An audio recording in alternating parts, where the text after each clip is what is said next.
Hello, this is Miss Savita Misra. Welcome back to my YouTube channel Ashipta Education Point. Today I brought a new topic from class 9 science, that is the fundamental unit of life, that is called cell.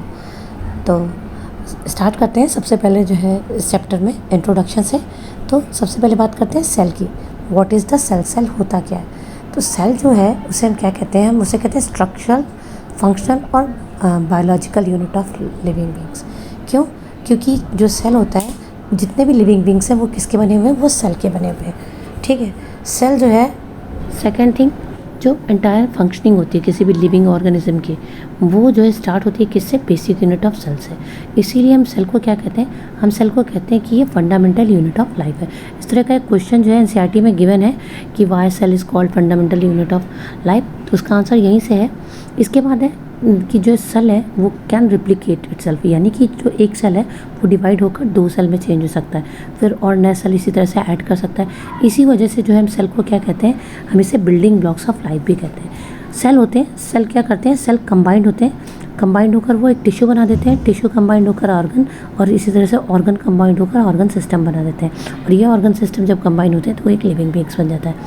Cell से related कुछ discoveries हैं जो यहाँ पे दी हुई। Cell इसमें जो है सबसे पहले आए थे रॉबर्ट हुक। इन्होंने क्या किया था? इन्होंने एक ट्री की बार्क ली थी और उसको जो है अपने खुद से बनाए हुए माइक्रोस्कोप के अंदर देखा था, तो उन्हें छोटे छोटे से कुछ कंपार्टमेंट टाइप के नज़र आए थे। उन्होंने उसे सेल कह दिया था।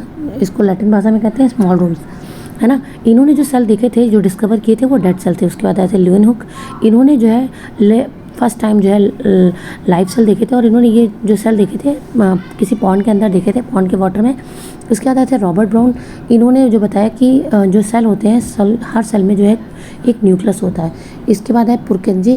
पुरकेंजी ने जो है बोला कि सेल में न्यूक्लियस होता है और इसके साथ ही प्रोटोप्लाज्म भी होता है। फिर तीन बायोलॉजिस्ट आए, शेल्डन और क्या कहते हैं कि शिल्डन आए, स्वान आए और वच्यू आए। इन लोगों ने मिलकर एक सेल थ्योरी दी थी जो बहुत इंपॉर्टेंट है, हमेशा पेपर में आती है, मतलब अक्सर अल्टरनेट ईयर पे आ ही जाती है, तो इसको इम्पॉर्टेंट है, याद कर लीजिएगा।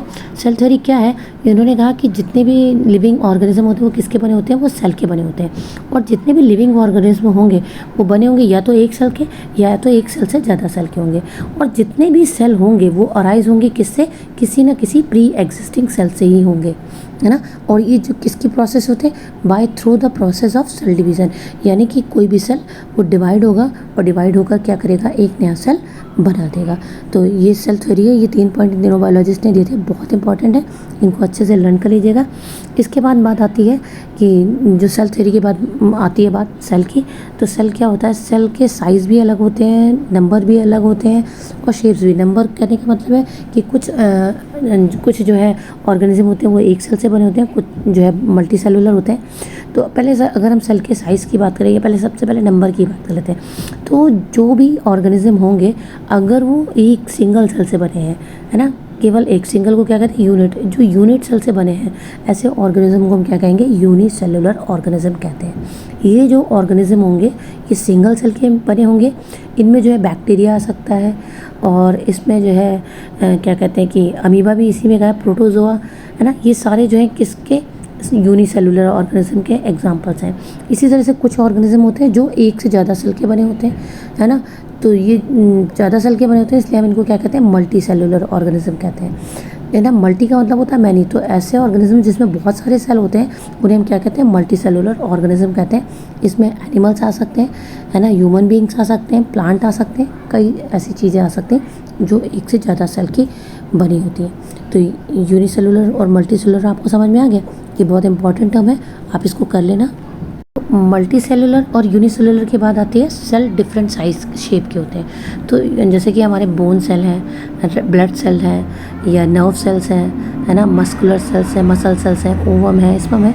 जितने भी सेल हैं सबके साइज़ अलग अलग होते हैं। जैसे कि यहाँ पे देखो आप जो है बोन सेल का साइज़ देखो, स्पाइंडल है कुछ ऐसा। इसी तरह से नर्व सेल है वो थोड़ा सा ब्रांच्ड है, एलोंगेटेड है ना। जैसे ओवम सेल है ये स्फेरिकल है, और स्पर्म को देखिए कुछ कर्व जैसा है, हेड और टेल, ठीक है। और ये हमारे जो मसल सेल हैं ये कैसे हैं?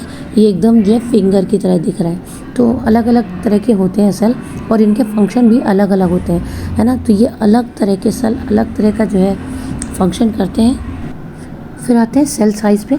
अलग अलग सेल के अलग अलग साइज़ भी होते हैं। जैसे अगर हम स्मॉलेस्ट सेल की बात करें तो यहाँ पे आता है माइकोप्लाज्मा। माइकोप्लाज्मा एक बैक्टीरिया होता है और इसके जो सेल होते हैं वो सबसे स्मॉलेस्ट सेल होते हैं। ये इंपॉर्टेंट है, इसको देख लेना, है ना।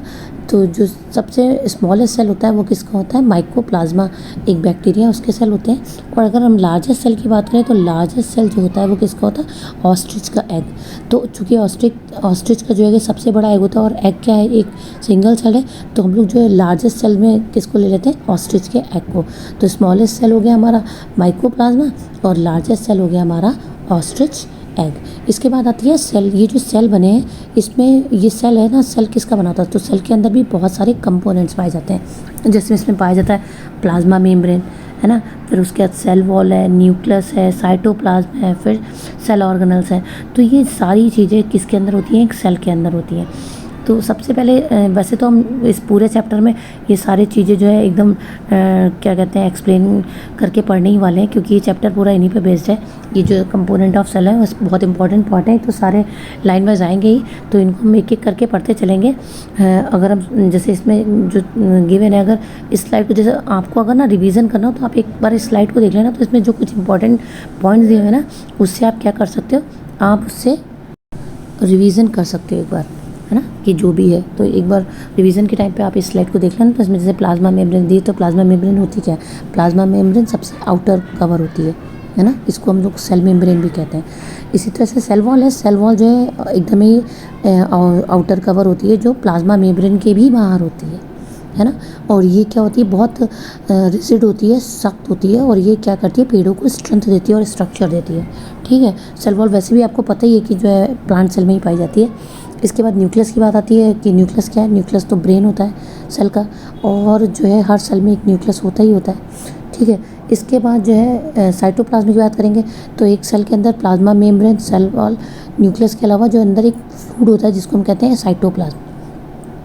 ठीक है, और उसके बाद आएंगे सेल ऑर्गेनल्स। ये जो है सेल ऑर्गेनल्स और ये साइटोप्लाज्म, ये दोनों एक सेल के अंदर ही होते हैं और सबके एक इम्पॉर्टेंट रोल है ना। ये जो जितने भी सेल ऑर्गेनल्स हैं ये प्रोटीन का जो प्रोडक्शन करते हैं वो हम लोग आगे भी पढ़ने वाले हैं। तो पहले सेल स्ट्रक्चर की तरफ देख लेते हैं। तो हम लोग इसमें दो तरह के सेल पढ़ेंगे, एक एनिमल सेल पढ़ेंगे और एक प्लांट सेल पढ़ेंगे। एनिमल सेल और प्लांट सेल इसके जितने भी जो है पार्ट्स होते हैं सारे लगभग एक ही जैसे होते हैं। दोनों में जो है क्या कहते हैं कि ये प्लाज्मा मेम्ब्रेन होती है। तो सबसे पहले एनिमल सेल को देख लो। एनिमल सेल में सबसे जो आउटर की लेयर है वो क्या है? प्लाज्मा मेम्ब्रेन है। ठीक है, और फिर इसमें जो है अंदर की तरफ क्या है? ये जो बीच में आपको सर्कल जैसा दिख रहा है ये न्यूक्लियस है।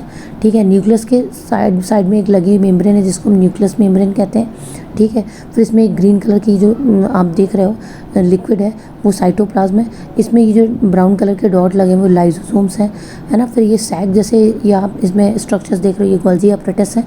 ठीक है, और इसमें जो है ये SER और ESR ये भी आप देख रहे हो यहाँ पे। तो ये सारे जो सेल ऑर्गेनल्स हैं इनको हम बारी बारी करके पूरा इस चैप्टर में पढ़ने वाले हैं।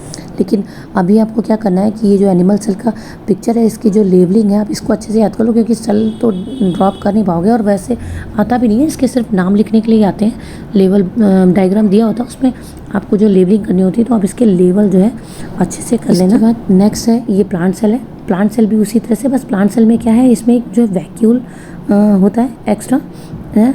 ये जो लार्ज पोर्शन आपको दिख रहा है ये क्रीमिश कलर का, तो ये क्या है? ये वैक्यूल है। जब फूड प्लांट अपना फूड बनाते हैं तो इसमें सारे स्टोर कर लेते हैं। और इसके किनारे किनारे जो डार्क ब्राउन कलर का आपको जो ये वो लाइन सेगमेंट दिख रहा है, ये जो पोर्शन दिख रहा है, ये जो डार्क ब्राउन है ये सेल वॉल है।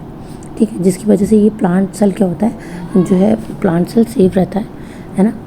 तो ये दोनों सेल बहुत इंपॉर्टेंट है, दोनों आते हैं। तो दोनों के आपको ना क्या करने, इस फिगर में जितनी भी लेबलिंग की हुई है तो वो आप उसके ना नाम सारे याद कर लीजिएगा। ये सारे नेम ज़रूरी हैं, बाकी तो डायग्राम आपको गिवन ही होगा।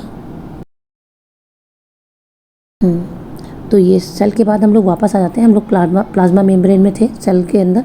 तो सेल के अंदर जो सबसे पहली लेयर होती है, आउटर लेयर होती है, वो कौन सी होती है? प्लाज्मा मेम्ब्रेन होती है। इसको जो है क्या कहते हैं? इसको हम सेल मेम्ब्रेन भी कह सकते हैं। तो प्लाज्मा मेम्ब्रेन क्या करती है?